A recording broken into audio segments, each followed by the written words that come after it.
All right, Mike, welcome to the show. Thanks for joining. Yeah, thanks for having me. Excited to be here. Why don't you give us a little bit about your background and then founding? Yeah, so my background's in sports and in coaching.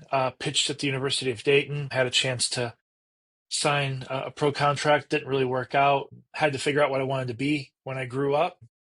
College coach that I built a good relationship with got me a coaching job, a GA job, and got into coaching and was a Division 3 and Division 1 pitching coach at a couple of different institutions. And what was funny is that when I was kind of going into the baseball world, I thought, okay, I'm going to spend the rest of my life in baseball as a coach. And then I got my first GA job, and part of the job was I had to go to grad school. And there weren't a lot of grad schools really interested in hiring or admitting a 2.3 GPA history major from the University of Dayton. And so I was talking to our athletic director one day, and I'm like, I gotta figure something out. And he goes, yeah, because if you don't get into school or get into grad school, we can't keep you. Like you have to get into a program.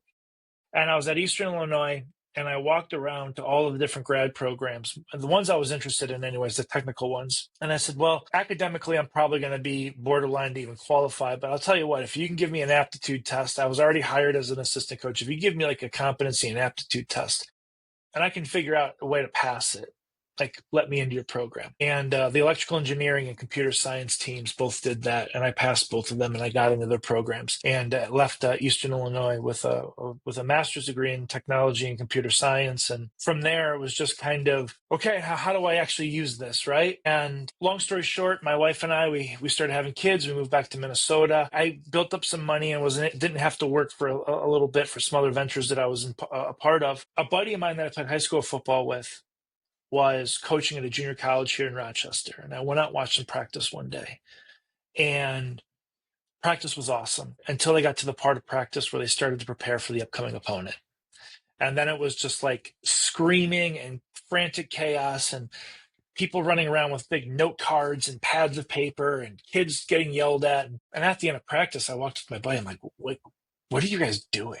How is this not improved since 1995 when we played high school football? And so I came back a couple of different times watching them practice, and I realized that all they were trying to do was get information from people who had it to people who needed it so they could execute more efficiently. I went to a couple of their high school football practices in the area and realized that this is actually a real problem. From there, I was like, well, if this is a problem at multiple schools, there's probably a problem in a broader audience.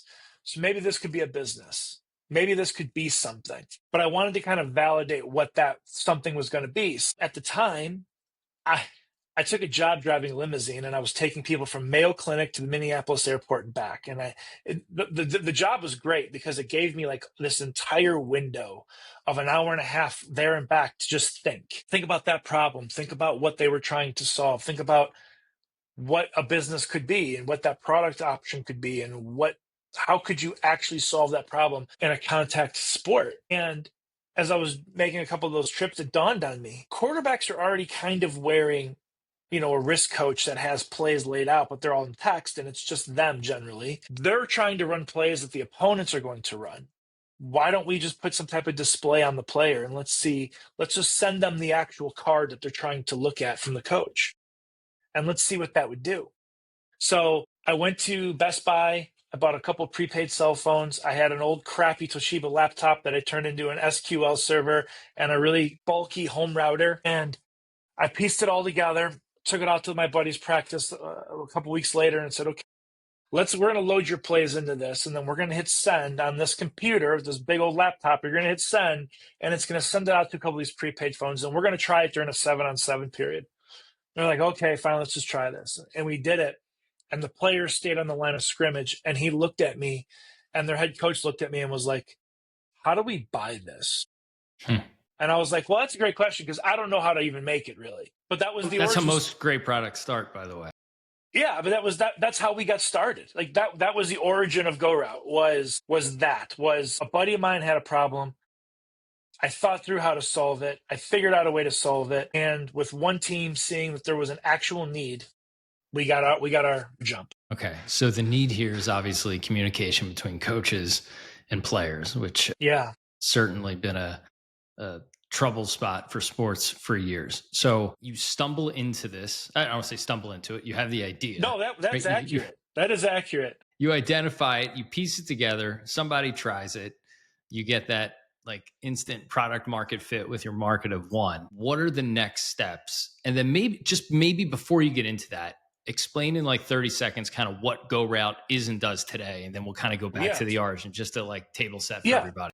Absolutely. So GoRoute is a visual wearable communications platform. What we do is we get information from A to B and allow coaches and players to communicate visually with context. Okay. So whether that's a football play where you're sending in a full football diagram and you might be the X receiver, and on your display, you're the X. And then when the card comes in, it actually highlights the X for you and shows you what you're supposed to do and gives you a coaching tip. If you're a baseball player, you might say, I'm the shortstop. I touch shortstop on my watch. And not only do you get the pitch call, but you get a scouting report that also tells you about the hitter or about the defensive alignment or positioning that you're supposed to do. So everything that we do is visual. And the reason we went with a visual medium is because, very similar to my buddy who was coaching at the junior college level, what I started to really obviously understand and notice, because I had young children, is that I could say something to them 3-4 times, and they very, very, very, very likely don't comprehend everything. But if I have something and they put something on a display or I show them something, they immediately pick it up. It's how they understand. It's how they learn. It's how they're used to engaging, interacting with the world. And it kind of dawned on me that the people that we're servicing, most of them have never lived their lives without a phone or a tablet in their hand anyway. So if they're visual by nature, the information being communicated to them when it's the most hectic also be visual. And that was kind of the medium that we decided to jump off to. So yeah, we're a visual communications, coach to player communications company. We work with more than 4,000 plus schools around the country. And in 4 different countries. We're in both football, baseball, and softball space. And we work with teams from Alabama football to an 8U travel softball team, and everything and anybody in between. Anybody who's wanting to simplify and maximize their communication on the field, whether that's football, baseball, or softball, we're trying to work with. So I love this. And I also have so many questions. So when I was looking at your website, I'm just going to go through the order in which they popped in my head. All right. So first one is like, legal's the wrong word, right? But like, what are the rules that allow this type of technology? From my view, and I'm coming at this from like a layperson's perspective, I always assumed like, certain types of communication, especially at the pro level, obviously are outlawed and all that. So at the different levels, youth, high school, college, pro, what is allowed and what's not, right? And where do you guys sort of slot into that? Maybe start there, because that was the first thing that jumped out at me. I'm like, this is awesome, makes sense. But I just kind of maybe wrongly assumed that players on the field couldn't always have this tech. And I guess I hadn't thought hard enough about it. Yeah, well, I mean, unless you had a reason to, there's no reason to think too hard about it, right? But at the college level, baseball and softball, all 9 players on the field can wear a wearable display and can receive one-way communication. So from the dugout to the players, there's no communication going back. At the high school level, can that communication contain anything? Yes. Okay. Yep. Well, technically, it's supposed to be the play call. We've kind of pushed the boundaries of that a little bit. We kind of, when we first launched the product, we went like way past what the NCAA was thinking about, because the way we built our technology, we came at it from such a different perspective, and we brought it from our football practice product. Like, we have the ability to display heat maps and spray charts and all that other stuff for individual players. And the NCAA was like, well, that's like 9 steps too far. So we got it down to, we can send in pitch calls and play calls and defensive shifts and notes about the hitter or about what the coaches want from a positioning perspective. So they can, at the college level, they can do that. At the high school level, it's very much more restrictive on the baseball, softball side, because at the high school level, they're only allowing the dugout to the catcher. They're not allowing anybody else on the field. This past year, the state of North Carolina approved a waiver, and they were pitcher catcher. And what they noticed, Jason Mills was the one that put that through. And what they noticed is that with the pitcher-catcher communication, they reduced the games by around a half hour, which was a major, major time savings throughout the course of the season, right? Especially with a shortage of umpires. But at the youth level, it's kind of an open opportunity. It's a Wild West, yeah. Yeah, Perfect Game, PBR, the Alliance, PGF, Triple Crown. You can kind of do whatever you want. There's really no restrictions. It just depends on what the teams want to adopt or utilize. And then on the football side, we've done trials with the NCAA for our wearable very successfully last year, the Liberty League, a D3 league in New York. and Pennsylvania. And then this past season, or right now, we're going through high school football. This is the first season of high school football, and it's only allowed in the state of Texas. And so right now, we're servicing the state of Texas with that, with the hopes that the rest of the high school, the NFHS and the high school 49 other states will start to expand and pick it up over the next year or two. Fascinating. So I was watching, I'm a big Phillies fan, for better or worse, and sat through the Dodgers series. Yeah. But one of the things I noticed the Dodgers were doing a lot, seemed to me more than other teams, maybe it's just because it was the playoffs. I mean, their pitcher, one of their pitchers, forget who it was, kept taking out a index card from his back pocket on the mound during pitch clock time frame and looking at it. Wasn't pitch com. He was looking at some sort of scouting report. And I was like, I've seen outfielders do that. You see infielders pick up their hat. I had never seen a pitcher do it while his foot was on the rubber. So it feels like, even at the highest levels, you're using these antiquated, styles of relaying communication. So definitely on to something there. Do you see a world in which at the pro level, this gets tested and brought on? And then that probably begs like the next obvious question, on my end is like, okay, I assume PitchCom is like the big competitor out there, at least in the baseball space. Yeah, they are. And yes, I think you're already seeing it. We've already been in communication with some organizations, some teams. I won't go into who, but there's a big push because there's so much analytical data now in the game. It's very hard for catchers to focus on trying to catch a 98 mile an hour fastball or a 88 mile an hour slider or cutter. And then also try to think about, in this specific count, what is a scouting report supposed to say about this specific instance? And so I know the Marlins were kind of at the forefront of this, where they were trying to now want to start calling from the dugout specifically. Our system is built very much to do that and to provide them the ability to ingest all of that data. One of the issues with our competitors, if you will, is we see the world differently than they do in a lot of different ways. But the biggest thing that we saw different was in the tech itself. With some of our competitors, the technology you buy today will be the exact same technology you'll own 6 years from now. It has no ability to change or update or upgrade unless you rebuy it. With our technology, the way it's built with GoRoute Connect, the way we transfer information and data, our system's constantly evolving. Our systems are changing rapidly on an ongoing basis. We're having new integration partners with, Aware or TrackMan or other organizations that we're talking with and working with that can ingest and push our data out to other people. And the other systems that are using kind of antiquated, outdated radio technologies, they don't have the capability to do that without a lot of steps. Because we see the problem differently, right? And I think this is really, really important, is when you talk about communication, I think there's really two ways you can think about it. You can think about, well, we're just going to relay this one bit of information because that's the key piece of information. Or as I mentioned earlier, you can relay information with contact. So if I'm the shortstop and I call fastball away, well, fastball away for the shortstop doesn't just mean fastball away. It means I've got to make an adjustment to where I'm positioned, to where I'm moving, right? It tells the third baseman I've got to do something. It tells the center fielder I've got to do something. It tells the right guard I've got to do something when we call pitch left. It tells the center that we're going to pull, or we're going to get to the second level. There's all this other context around a specific call. Because of our background in other sports, and because more than 80% of the people that work at GoRoute have been former college coaches, we understand the value of what that context means. And so when we build products, we try to wrap in not just the call, but all these other context that wraps around it to give the team. That's why we call our diamond product GoRoute Diamond, because it isn't just pitcher catcher. It's literally the entire diamond. We have the control of the entire stratosphere of what's happening around each individual pitch that's thrown. So as an example, then, if I'm on the mound, I'll get calls for a fastball.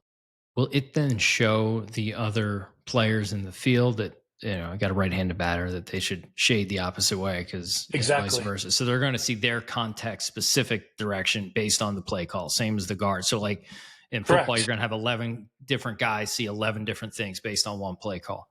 Correct. Fascinating. Because if you think about it, the X receiver doesn't need to know what the Z is doing. He doesn't care, right? He just needs to know what he needs to do. And he needs to have a context around, okay, this is the route tree I'm running. The center fielder doesn't care what the third baseman's doing, right? Where am I supposed to be positioned? What are the chances the ball is going to go to the left center gap or right center gap? What is, do I have to get one step one way or the other? What is my shading responsibility? And then, from the pitcher's perspective, okay, they're calling fastball in. Well, now I know behind me, my defense is also seeing what that call is, and they know what their alignment or adjustment's supposed to be. So all I have to do now is just execute. Talk about the product itself. I'm looking at the website. It's a watch. It looks, for lack of a better description, similar to an Apple Watch in terms of size and shape. So describe that piece and then what the coach sees. Yeah. So you're right. The watch itself is very similar to an Apple Watch. It's 1.5 inches by 1.5 inches, full color display. But actually, most people don't know this, but it's actually classified as a medical device. So the manufacturer that we work with specifically is a medical device company. And the reason we work with them is because their core business is around making sure that if somebody slips and falls or gets hurt, that their equipment has the ability to connect and reliably reach out to emergency services when they need them. Well, in the coach to player communication space, reliability and connectivity are very, very core to our business. So it made a lot of sense, right? There's a lot of mutual concepts there that we shared. And so on the display itself, the coaches or the players, let's talk about the display. On the watch itself, the players have complete control of their visual experience. So they can turn it into light mode or dark mode. They can select their individual position. They can select their side of the ball.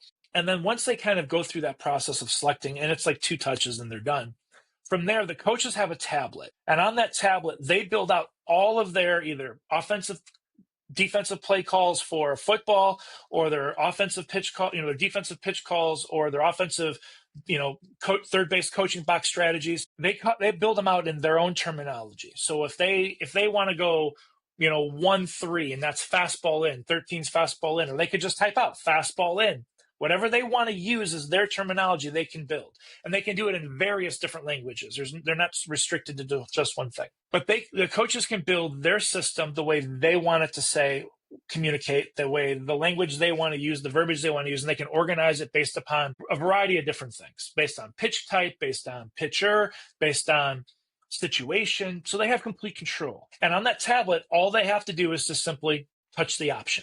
And as soon as they touch the option, the information is immediately transmitted and relayed to the player devices on the field in real time. What about durability? I mean, obviously, baseball, you hit with the ball, football, a lot of contact. What is it? Mm-hmm. How strong is it? Yeah, so we have more than 50,000 units out across the country. And like I said, in 4 different countries. I think this year alone, between football, college, high school baseball, everything in between, I think we replaced 3. Shit. Okay. Yeah. And that's with, rain. That's with obviously dust, dirt, whatever, helmets banging into them. Yeah, they're very, very durable. You missed a shot there to take a dig at PitchCom for all the stoppages where the coach comes running out with another one. Yeah, you know what? I mean this very wholeheartedly.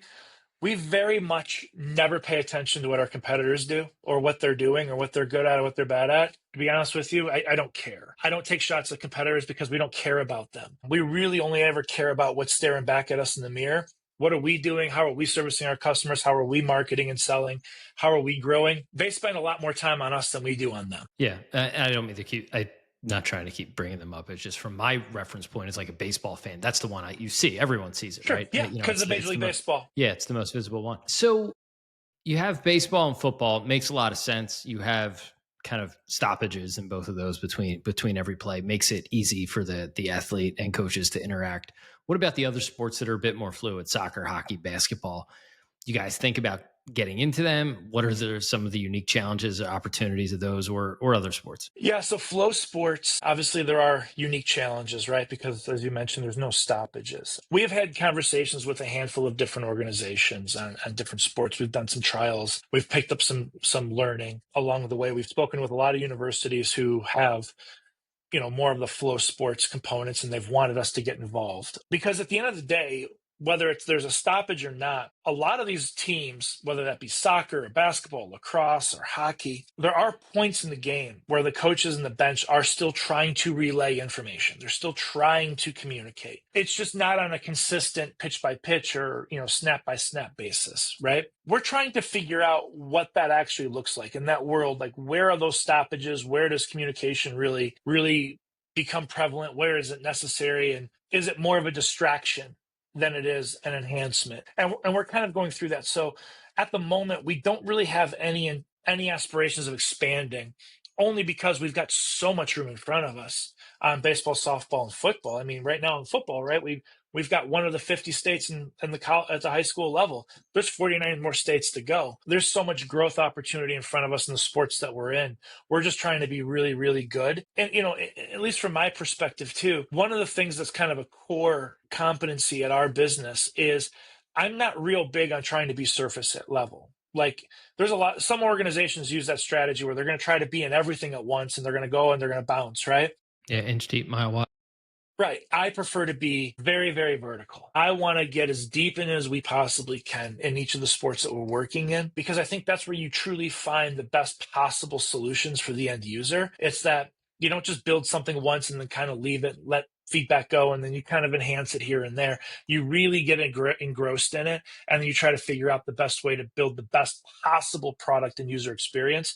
And we're very much about doing that here. Seems like it's such a popular answer for so many people I've talked to in and around youth sports in particular, is that it's so hard for anyone, especially in the tech space, it's so hard to address all of the edge cases in all of the sports with a single tech solution. And a lot of investors and money pouring in thinks it's going to be very easy to consolidate a otherwise fragmented space. But that answer I hear just over and over again. It's like every sport, even regions, different levels, all have these different use cases, whether it's tech, registration platforms, anything, that it's so hard to be really successful if you're that inch deep but a mile wide. So that definitely resonates with me. What about flag? Do you guys consider flag under the football umbrella? I mean, it's so hot. Yeah, actually, we're doing a lot in flag football. We're doing a lot right now in the state of Georgia. That's obviously been a big spot because they've just allowed it to be a varsity sport. Obviously, the NFL has made major investments in flag football. And so we're spending a ton of time in football right now, and not just on growing the 11-man game, but then really paying attention to the flag football. We see it as potentially a pretty significant growth driver. We anticipate that all 50 states over the next couple of years will make it a varsity sport. And when that happens, you're only going to see that opportunity expand. So we're trying to get on the ground floor right now. And we have a lot of conversations with the NFL franchises that have those initiatives currently in place, trying to figure out what their needs really are and what they're trying to achieve, and then seeing how we can align and be partners with them. Talk to me about the data piece. So I'm looking at your website. I see game-changing analytics, and I got a heat map of the strike zone. Obviously, you can chart pitches. It looks like there's some AI analysis on top of that. Talk about what you do today, and then some of the opportunities to use that data for coaches, players in the future. And will you have an API that plugs in? There's all these streamers out there. Will there be an API that allows your data to plug in either in real time or after the fact? Yeah. So that's exactly our strategy. Is we have open APIs right now that we're looking to just hook into a lot of different partners, because we're providing tip of the spear data, right? What's really interesting is that when especially in the diamond space, when a coach hits fastball away, now the intent of that call was to throw fastball away, and now we want to measure the outcome. Maybe it was fastball in, and now they missed by 17 inches. Well, there's a whole story told in that 17 inches. And we think that if you can capture that for coaches and teams, the player development insights, the strategy insights, the understanding what you can and can't call from a game strategy perspective, there's so many more variables that come out of that. It's like sabermetrics times XYZ, because now you're taking the intended versus the reality. The variance of that is the beauty of the game. So much of life is expectation versus reality. So particularly in sports, how are you guys tracking where the pitch actually ends up? Do you have fixed cameras to see where it lands? So we're doing that with partners like TrackMan and Aware and other organizations. So yeah, we are really only focused on getting the data called, and then we're sending that data to other people who are really great at that specific segment. Yeah, you're basically adding like this toggle switch variable on sabermetrics, right? They have all the results, and now you could toggle for where it was supposed to be and what may have happened if they hit the target or vice versa. Right. And you think about it, right? At least from a coaching perspective, and this is how we approach most things. If I call a fastball away, And over the course of a season, I start to see that this individual pitcher just cannot hit that spot, and he's constantly missing over the middle. Is there something mechanically that's wrong? Is there an arm drag? Is his elbow too low? Is the ball's kind of coming back, running back arm side? Like, it gives me some player development ideas as to why can't they execute that specific call, or why are they always missing in this specific location? Maybe the individual's hurt and they just don't realize it. Like, there's more causal effect that comes from that than just, well, we wanted to go here and it ended up here. That's one piece of it. But like, there's this entire development and player enhancement component of it too that is really secondary to these outcomes, but I think is just as interesting. Yeah, it's super interesting. I've loved it. Like, love this. It seems like you guys have to constantly keep an eye out then for, especially at the higher levels, in terms of what's allowed and what's not. Like you said, there was a trial in D3 football, and you hopefully it works its way up the stack, but sometimes that long tail of youth sports is obviously a larger TAM. So where do you guys kind of focus in terms of go to market, right? You're addressing all levels now. What is sort of your sweet spot of the distribution curve there that you're safe, there's a large enough market, and then you kind of have like the pro on the fringes and other, the other side of it as well? Yeah, I mean, I think if you look on the football space, D2, D3, JUCO, NAIA, and then high school football, that's pretty much the sum capacity of our market. We really don't do much in the youth football space other than flag football and 7-on-7 stuff that we're now really kind of involved with. And that's kind of been evolving over the last 18 months or so on the football side. On the baseball side, D2 and below in the college level is a really big sweet spot for us. And then about 35%, almost 40% of our diamond business is in the youth space. It's a massive, massive market opportunity for us. And a lot of that has to come with the fact that there's two things. One, when you buy a product from us, you're using the exact same product that Boston College softball is using or Syracuse softball is using. If you're an 8U softball team, you're using the exact same product and you're paying roughly the exact same price. So we're able to go up and down the market and be very fluid with that. We don't have a bunch of variations and take this away and pull that in and give you this and give you that. There's a real good chance that Syracuse softball and a 9U softball team have very similar communication issues. They're more complex in the Syracuse side, right? Because they're a little bit more complex from a player and game perspective. But at the end of the day, the core communication issue is still a core communication issue. Getting information from somebody who has it to somebody who needs it so they can execute. That doesn't really change up and down the market segment. Where it changes is all the additional context, right? Now, Syracuse can use it a lot more and get a lot more context in. And a youth team might not utilize all those features for additional context, but they're available to them if they choose to. And so from us, the go-to-market strategy has been very much understanding where our sweet spot is. At the football level, it's very, very definite. On the diamond side, it was very much in our first 18 months of like, wow, the youth space is a massive, massive opportunity. But you never know, right? And I'll say this, we got into the diamond space begrudgingly. So people on my staff had to like kick me yelling and screaming to do the diamond business. Because when I was in coaching, my first job at Eastern Illinois as a graduate assistant, I was in charge of the pitching staff, and I had to go out and raise $75,000 so we could go to our road games because we didn't have any budget, right? And in my mind, that was still very much the college baseball landscape. And I was very uncertain about what the economics would look like, or is it, are we going to be fighting against an uphill battle on this? And I should have realized, right, because I have a 17-year-old, a 15-year-old, and a 13-year-old all playing travel youth sports and writing those checks every year of what we're paying. I should have realized that the economics were definitely there at the youth level, maybe even so much so that even more than maybe some of the high schools and some of the smaller college levels, the youth sports have way more economics. Mm-hmm. And so once we kind of did a real good market analysis, it was like, okay, let's go ahead and try this out. And I've just been surprised by how adaptable and adoptable the youth space has been to accepting and wanting these types of technologies because they are craving them. And I think we're successful because our product is very easy to use, doesn't require a ton of setup, it's reliable, and it allows coaches to do what they want to do, whether that's really, really small or really, really big, and kind of gives them that flexibility to be in between. And the market is just so big that if there's one segment or area or piece of it that doesn't want it, there's a whole nother piece that does. Whereas with college and pro, and the higher you go, the smaller the opportunity is. And if there's one entry point that gets closed, then your doors kind of shuts.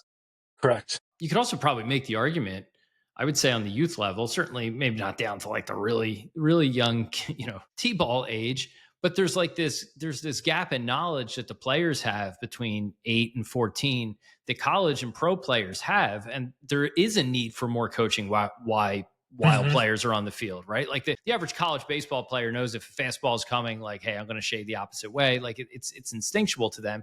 But if I'm like a 13-year-old, I don't instinctively know that, and I could see it and say, okay, like this is going to be an off-speed pitch. I want to go to the pull side. So there's almost, in my view, larger use case to coach this kind of early teenage player on the field because they need it. They're Yeah. literally learning on the fly. Well, and to that point as well, like I was just down in Jupiter this past weekend at the Perfect Game WWBA Worlds. My son went in and played on a team. He'd never played with any of those players before, didn't know any of them, right? And I talked to the coaches, and we were able to just go ahead and go and use our stuff, go ahead and roll it out, use it, and what. Instead of having to go through all the signs and everything else that they had to go through that these players aren't going to figure out or not going to pay attention to, because they don't know each other and you're trying to get everybody. It's like organizing cattle, right? It's just like herding all these people together. You just hit a button, everybody can see steal second, sack one, sack three, hit and run, right? Fastball away. It just simplifies the game. And I think more than anything, for the players especially and the coaches, is coaches want a lot of times have a tendency to want to make sure that the players, they know everything about something, right? And they try to relay so much information to get them to understand something. And the players are trying to think about, what do I have to do right here? And then try to simplify, right? I think what these types of communications end up doing is allow the coaches to communicate the right bit of information to the player who needs just enough information to do what they're supposed to do. And it allows that player to then just focus on execution. And I think when you get to that level and the players adopt at that level and then they kind of buy into that, players relax, the coaches are more confident what the players are going to do. And I think you get a better outcome. Less shouting from the sidelines. Yeah. Yeah. Because no kid wants to do it wrong. Yeah. Right? They all want to be successful. So this just allows that success to happen without the anxiety of being overly verbose from the dugout or overly verbose from the side. You talked about the economics of it all a minute ago. How do you guys price it? So we price it by device. Okay. So yeah, it's very simple. And again, it's complete custom. So they can buy one device, they can buy 30 devices, and the price obviously then varies up and down that chain for them.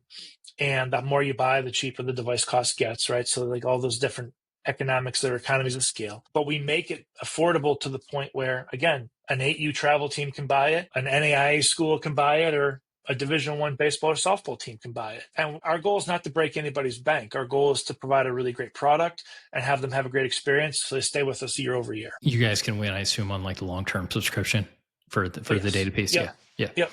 Yeah. So you kind of use that as a way to subsidize the product, the cost of the physical product. Correct. Yep. On the product itself, I mean, obviously there are other smartwatches out there, Apple Watch, Samsung, whatever, that could theoretically do the same thing. Talk about why you chose to go into a dedicated product, which is a whole another level of development risk. And is there a world in which you would ever just run the software piece of it, the app piece of it, to port with those existing wearables? I have an idea as to why you don't, but I'll kind of let you answer it. Yeah, so I won't own the business anymore if we decide to go that strategy. One, there's really two reasons. One, coaches don't want to be IT professionals. Apple Watches, Android watches, other things that are out there, right? More of them require you to be paired to something else. So you have to sign them up to a certain account. And like that whole strategy is just very, very wonky. How do you tell every kid you need to buy a $700 Apple Watch and then come to the ballpark, right? And then God forbid something happened to it, who's liable for replacing that watch? Because mom and dad aren't going to buy 3 or 4 Apple Watches in the course of a baseball season, right? So that's part one.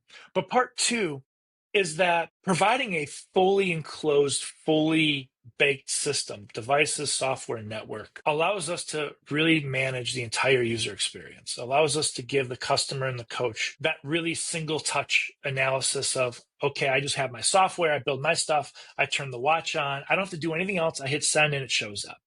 I don't have to worry about routing and pairing and setting up things and all this other stuff. It's just, it brings everything about in a very clean, tight kit, and it makes things very, very simple for the teams. The other thing too is that we provide 100% warranty. So we remove and de-risk this for the coaches, right? So part of the subscription model that we we deploy is that if something goes wrong with one of the watches, we switch it out for you, no additional cost. You just get a brand new one in the mail within 24 to 48 hours.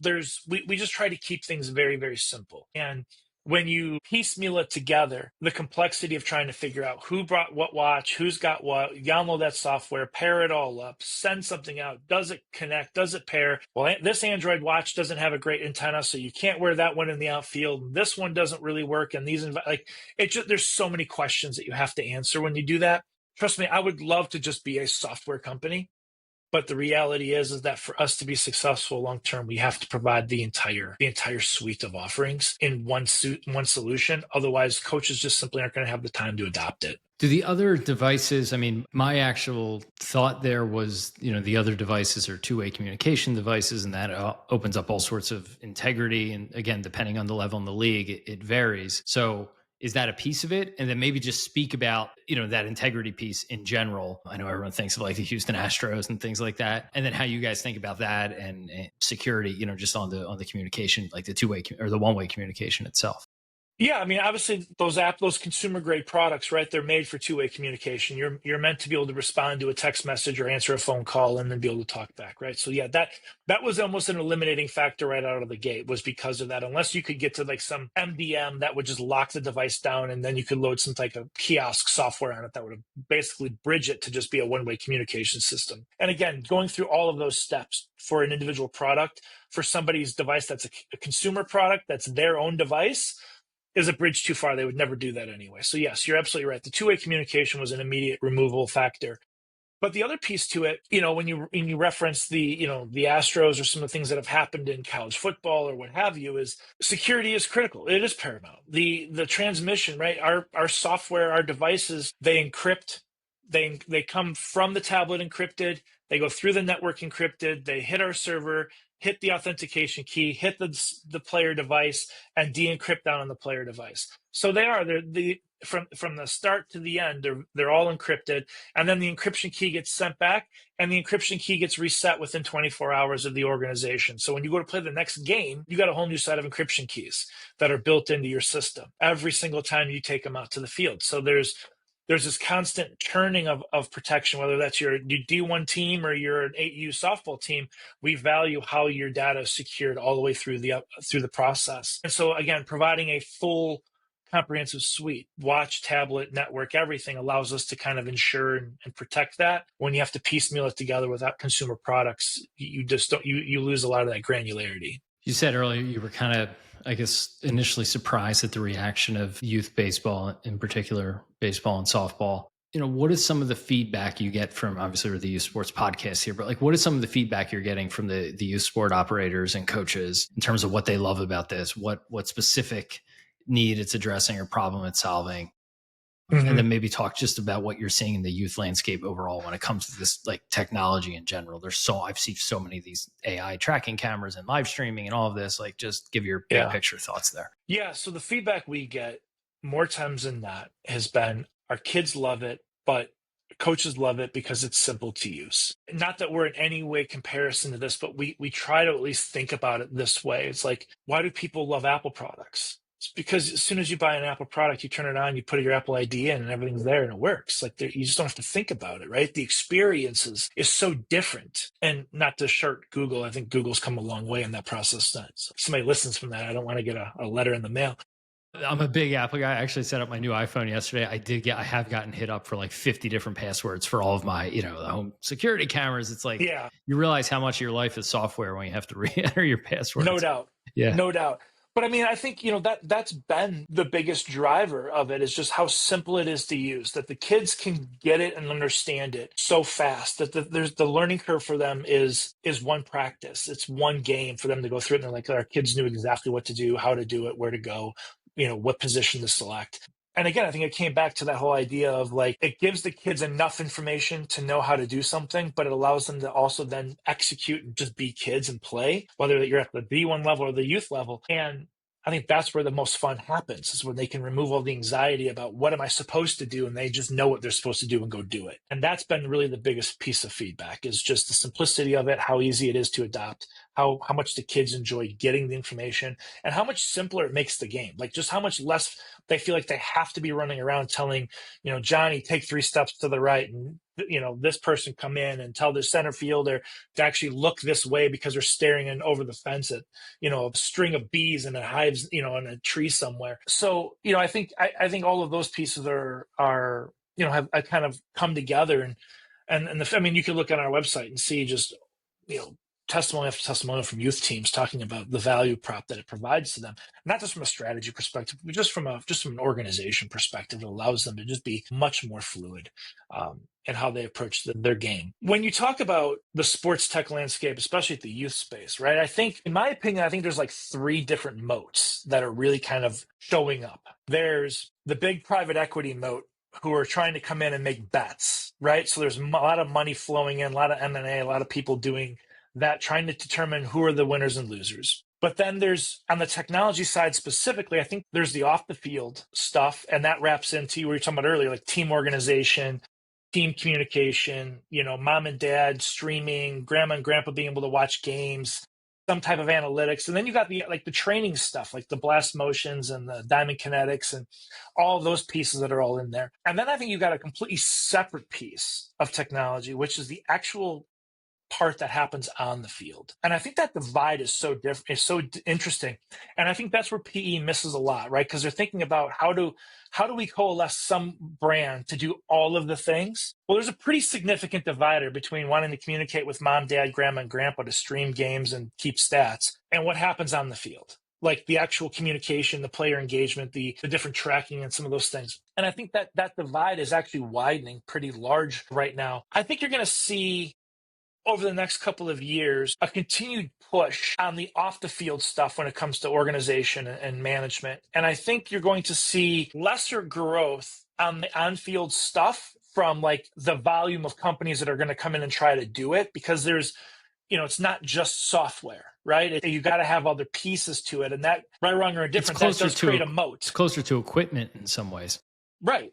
Exactly. And so I think when you kind of get to that moat of having to provide equipment and technology and tools, not just software, it creates a pretty significant barrier to entry for a lot of organizations, right? So I think you'll see continued investment and growth and iteration and innovation from a software side on the off-field stuff, your tracking cameras, your streaming services, your player communication applications for game management, schedule management, payment systems, all that stuff. But when you get to the on-field stuff, I think you're going to see companies like GoRoute, companies like Catapult, Player Health, those types of organizations. You'll start to see some of those companies go a little bit deeper and make bigger investments and try to widen that field out.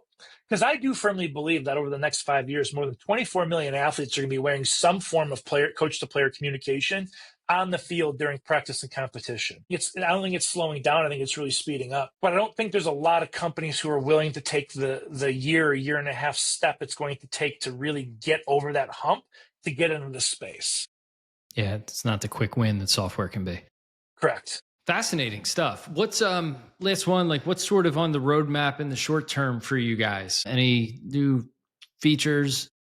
Anything you're excited about end of this year, early next year? We are really excited about some of the integration stuff we have coming on the football side. We have some stuff coming in with a company called Quick Pro Draw, which is a drawing tool that's going to be a really easy integration that's going to come into our system. We're really excited about some of the things that we're doing with Aware Technologies right now. We have a couple other partnerships that we'll be announcing later in the fourth quarter. I really can't talk about at the moment, but it's going to be very much around analytics and ball tracking and ball analysis and pitch analysis and some video components that are all going to be sunk with our data and all centralized in a very singular location for a player to go in and watch a video and see all the different analytics that are necessary, and then the actual intended and actual outcomes of what was being done. So we're really excited about some of those things. The other piece to it too is we'll have In the first quarter of next year, we will have some AI generators that'll happen in our system that'll allow coaches to set up their systems even more efficiently. We just launched GoRoute Connect, which is our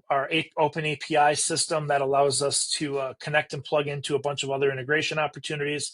So that's been taking off. We've already seen a lot of different companies already grabbing into our open API systems and connecting in and wanting data from us, which is really awesome. And then we just also launched in August, we just launched our MQTT release, which is a sending protocol. And that's been tremendous for us. We're seeing sub 1 second latencies across the board. And that's in, middle of a high school football game in the state of Texas when there's 12,000, 15,000 people there. No latency at all. Players are getting where they need to go, how they need to get there fast and reliably. We just started rolling it out to our Diamond customers in the last month, and that'll be a continuous process through the first part of the season. It's all cellular based, right? Yes, correct. Yeah. Yep. And that's what gives us the flexibility to make all these adjustments live in real time, right? Is that we're constantly iterating because we have a dynamic network that allows us to do that. You said AI generation. Is that like AI play calling? So it's going to be like AI referencing.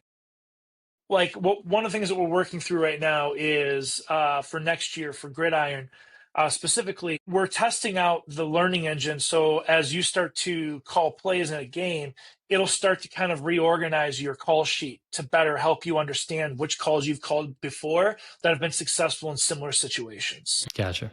It feels like you can eventually end up, even in baseball where it's calling pitches for you, right? Yeah, I think the analytics people want that to be the case. I think the old baseball heads, the old guys are going to want it to not be that way. I think it's a good blend, right? Of like, yeah, you should throw a curveball here, but this guy's fastball is 3 miles an hour harder today than it was yesterday or the other day. Maybe we should just stick with the fastball.